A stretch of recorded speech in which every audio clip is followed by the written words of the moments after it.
بسم الله الرحمن الرحيم والصلاة والسلام على أشرف المرسلين سيدنا محمد عليه الصلاة والسلام. Salam alaikum, bonjour tout le monde. Dans cette vidéo, je vais partager avec vous le cours numéro 4 pour les systèmes linéaires. Donc c'est pour les systèmes linéaires continus.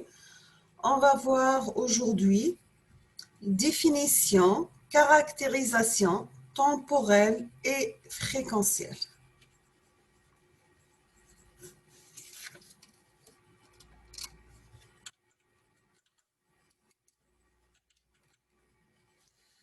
Voici le contenu de notre cours. On va commencer par une introduction, faire à la définition d'un système, classification des systèmes, la réponse d'un système LTI, c'est-à-dire système linéaire à temps invariant, à une entrée, caractérisation temporelle. On va voir la notion de convolution, définition et propriété, les réponses impulsionnelles d'un système, les réponses à une entrée quelconque. On va voir aussi la réponse fréquentielle d'un système, théorème de Plancherel, caractérisation des systèmes linéaires à temps invariant par la fonction de transfert. On va la transformer de la place, définition et propriété. On va voir aussi la fonction de transfert d'un système, notion de pôle et zéro, détermination de la réponse temporelle d'un système par la transformée de la place. Voici un exemple de système. Soit il y a un système électrique, par exemple, nous avons une tension d'entrée U de T, un courant I de T qui traverse une résistance bobine et condensateur en série. La tension de sortie, c'est la tension au bord du condensateur VC de T. Soit il y a un système mécanique, donc nous avons l'entrée, c'est une force. Par contre, la sortie, c'est bien sûr une position. Ou bien un système économique. Pour l'entrée à un système économique d'un pays, c'est bien sûr le taux de crédit, les balances commerciales, les dépenses publiques. Nous avons aussi comme entrée les conjonctures mondiales et la sortie, c'est bien le chômage et l'inflation. C'est quoi la définition d'un système? Donc, un système, c'est un ensemble d'éléments fonctionnels, interagissant entre eux et qui établit un lien à cause à effet entre ces signaux d'entrée et les signaux de sortie. Donc, n'importe quel système a des signaux d'entrée ou bien l'excitation X qui peut être accompagnée avec des perturbations souvent imprévisibles et on aura à la sortie des signaux de sortie ou bien des réponses Y. La notation, c'est bien Y égale S de X. Donc, c'est le système en fonction, la sortie en fonction de l'entrée. Pour la classification des systèmes, nous avons soit des systèmes statiques, la réponse du système à une excitation est instantanée. Exemple, le courant qui traverse la résistance dans un circuit en série, l'entrée c'est U de T. On aura comme sortie Y de T qui est égal à U de T qui est égal à 1 sur R fois la tension d'entrée U de T. Donc ça, on appelle ça un système statique. Pour le système dynamique, nous avons la réponse et fonction de l'excitation et bien sûr avec les réponses passées. Donc, dans notre circuit RC en série, traversé par un courant I de T, U de T c'est la tension d'entrée, VC c'est la tension de sortie. Donc, on aura comme équation U de T égale V de T plus R fois I de T. Là, V de T, c'est la tension VC de T, d'accord? Donc, pour avoir le courant, c'est la dérivée de VC par rapport à T. Donc, on aura U de T est égal à V de T plus RC, la dérivée de la tension de sortie aux bornes de condensateur par rapport au temps. Donc, on aura une équation différentielle du premier ordre de la forme RC, Y point de T plus Y de T plus I de T. Donc, on peut avoir Y de T, c'est la tension aux bornes de notre condensateur. Nous avons aussi des systèmes monovariables et multivariables. Pour les monovariables, ce sont des systèmes à une entrée et une sortie. Les multivariables, c'est bien le nombre d'entrées plus le nombre sorties. Il doit être supérieur à 2. Pardon, donc toujours avec classification des systèmes, nous avons pour la linéarité, si nous avons x de t égale a1 x1 de t plus a2 x2 de t, donc on aura y de t est égal a1 système de x1 de t plus a2 s de x2 de t. La causalité, c'est que la réponse du système ne peut pas se produire avant l'excitation qu'il engendre conséquence. Donc, si nous avons x de t égale à 0 pour t inférieur à 0, donc on aura y de t égale une fonction de l'entrée x de t égale à 0 pour t négatif, bien sûr. C'est-à-dire notre système est défini seulement pour t positif. L'invariance temporelle, nous avons un décalage temporel, l'entrée, il va induire le même décalage en sortie.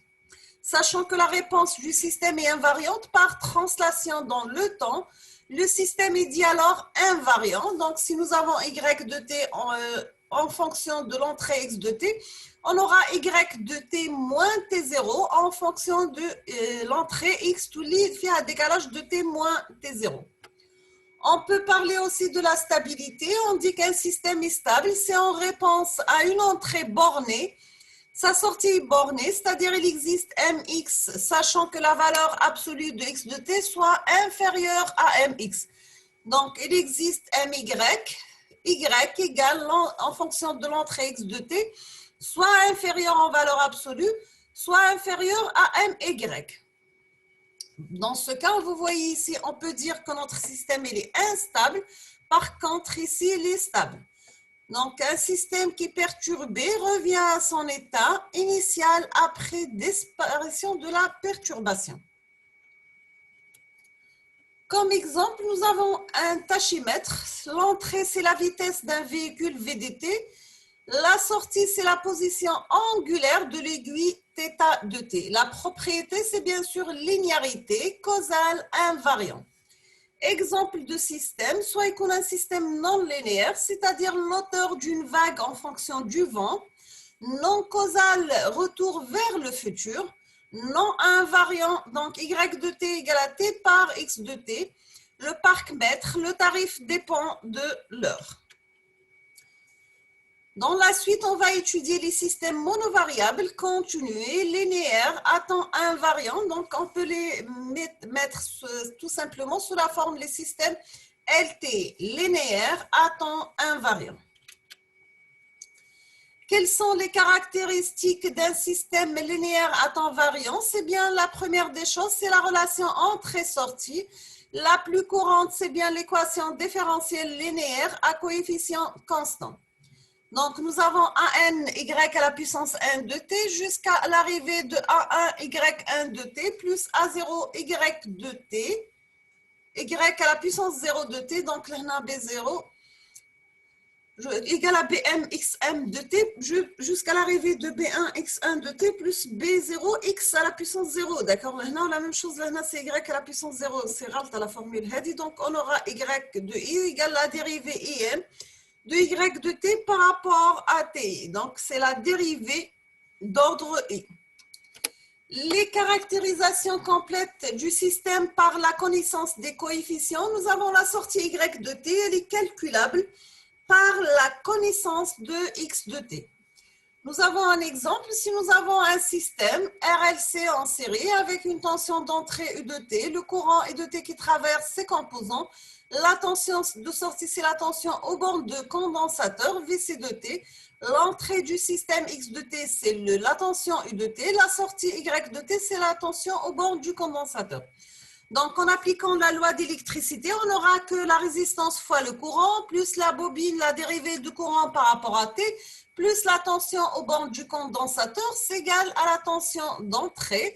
Et de t, c'est par la dérivée de Vc de t. Donc, on peut avoir une équation différentielle d'ordre 2, mais la forme LC, la dérivée seconde de Vc de t par rapport à t, plus RC, la dérivée de Vc de t par rapport à t, plus Vc de t égale à U de t.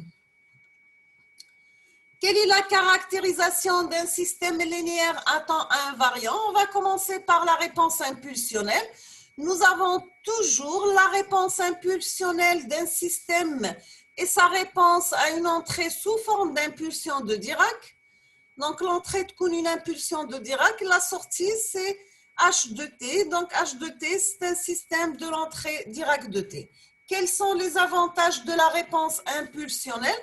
C'est qu'elle permet la caractérisation complète du système.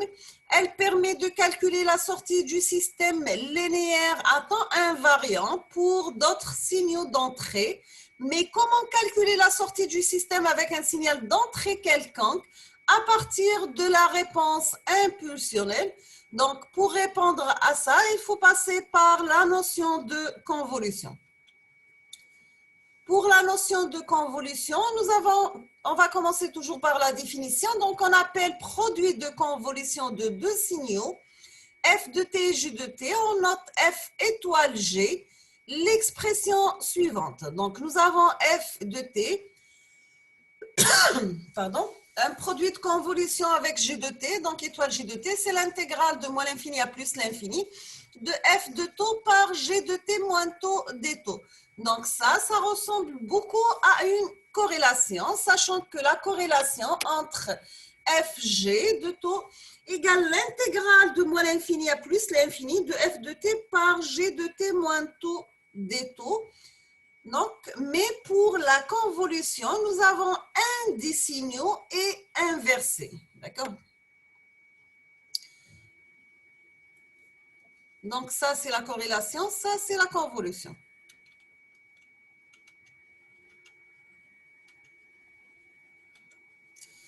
Toujours avec la notion de convolution, nous avons le cas des signaux causaux, c'est-à-dire f de t égale à 0, g de t égale à 0 pour t inférieur à 0. Donc, la convolution devient f de t convolué avec g de t égale à l'intégrale de moins 0 à plus l'infini de f de taux par g de t moins taux des taux. On va voir un exemple, c'est calculer le produit de convolution des signaux suivants.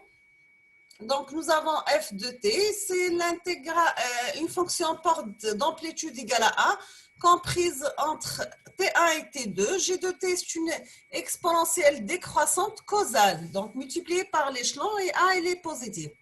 Maintenant, si on va poser z de t égale à f de t convolué avec g de t, on aura que z de t égale l'intégrale de moins l'infini à plus l'infini de f de taux par g de t moins taux des taux.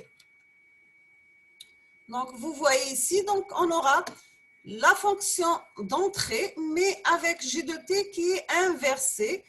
Donc, au lieu de g de taux, c'est g de moins taux, pour t, bien sûr, inférieur à 0.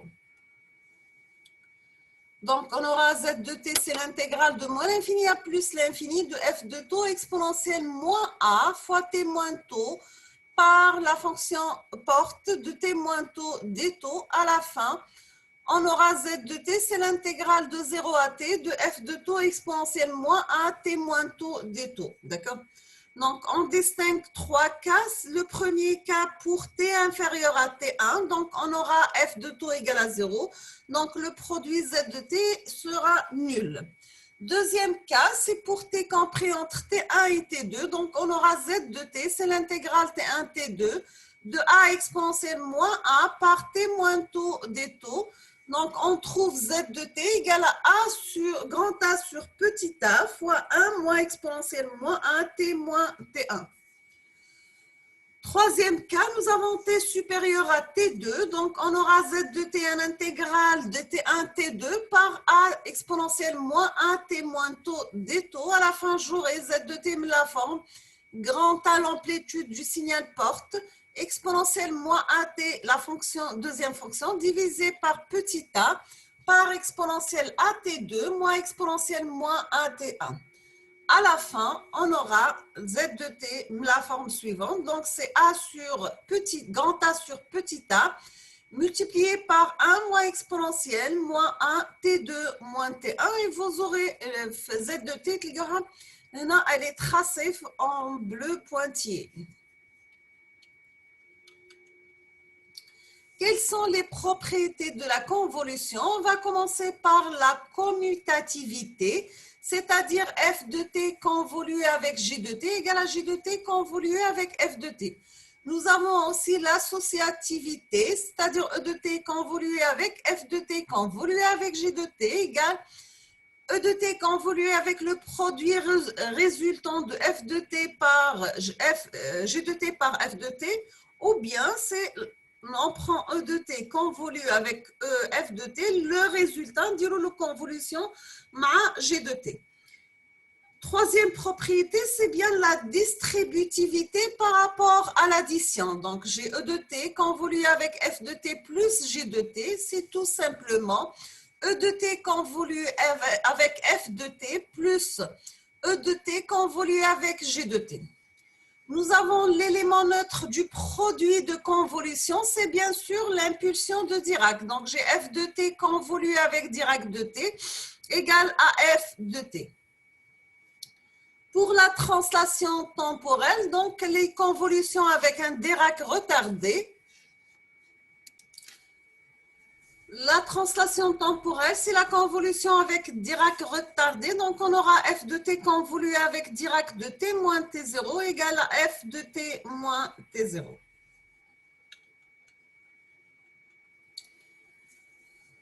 Toujours avec les propriétés de la convolution, nous avons la suite et fin. La convolution avec un penny de Dirac. La penny de Dirac, penny de période grand T de T, c'est une somme de Dirac de T moins KT. Si nous avons une fonction f de T convolue avec la penny de Dirac, on aura une somme pour k varie de moins l'infini à plus l'infini de f de T convolue avec Dirac de T moins KT. Donc, c'est la linéarité de la convolution. On sort la somme, donc nous avons une convolution avec un Dirac retardé. Pour f de t convolué avec Dirac, la penny Dirac de t, on aura, c'est la somme de f de t moins kt. Vous voyez ici le résultat, donc j'ai le signal f de t. On va faire la convolution avec penny de Dirac. On aura répétition du même signal f de t tout au long de la variation de la penny ou la période de la penny. Par exemple, ici, nous avons les périodiques de moins 2t jusqu'à 2t.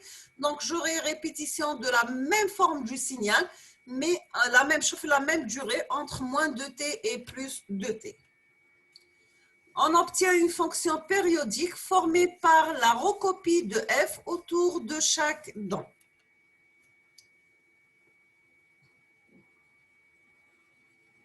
Donc, je vais m'arrêter ici pour cette vidéo. Je vais terminer la suite demain, Inch'Allah.